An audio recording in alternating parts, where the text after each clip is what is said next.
Bonjour et bienvenue à Tout le monde veut briller en soirée. Aujourd'hui, la VAR.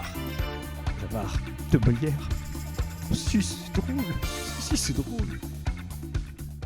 Aujourd'hui, nous explorons un concept essentiel qui aide à mesurer et gérer le risque dans le monde financier, la VAR ou Value at Risk. La Value at Risk ou la VAR, c'est un outil statistique qui est utilisé pour quantifier la perte potentielle de la valeur d'un investissement ou d'un portefeuille sur une période donnée et un certain niveau de confiance.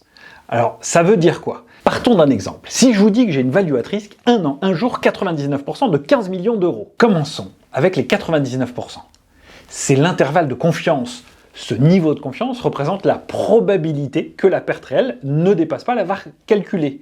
Dans notre exemple, ça signifie qu'il y a 99% de chances que la perte potentielle à venir ne dépasse pas la VAR calculée, soit 15 millions d'euros. Donc, il y a 1% de chance qu'on perde plus que 15 millions d'euros. Maintenant, on a dit que c'était une Value at Risk un jour. Ça signifie que dans des conditions de marché normales, il y a 99% de chances que les pertes du portefeuille ne dépassent pas 15 millions d'euros en une journée.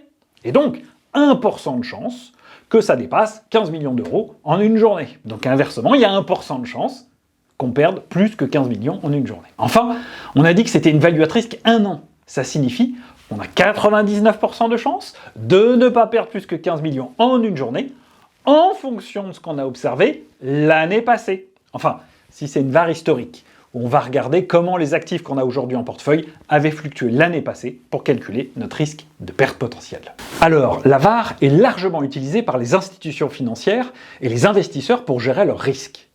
Ça les aide à prendre des décisions éclairées et à allouer efficacement leurs ressources. Cependant, il est important de noter que la VAR a ses limites.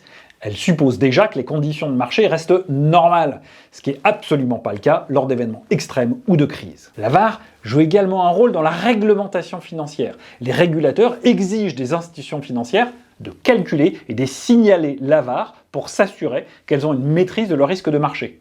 Et la réglementation bâloise demande aux banques des fonds propres en regard de cette Value at Risk. Autre limite de la VAR. Dans notre exemple, on a dit qu'une VAR un an, un jour, 99% de 15 millions d'euros signifiait qu'il y avait 99% de chances de ne pas perdre plus que 15 millions d'euros en une journée, en fonction de ce qu'on a observé l'année passée.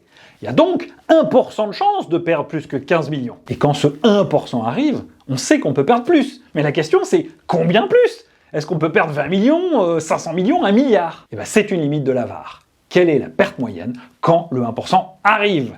Je sais pas. C'est pourquoi les régulateurs demandent aux banques de passer de la VAR à l'expected shortfall. Et c'est exactement ça, l'expected shortfall, la perte moyenne quand le 1% arrive. Voilà pour la Value at Risk. J'espère que c'est clair. Merci de nous avoir rejoints pour cet épisode de WeFigure Express. On se retrouve bientôt pour explorer à nouveau l'univers de la finance.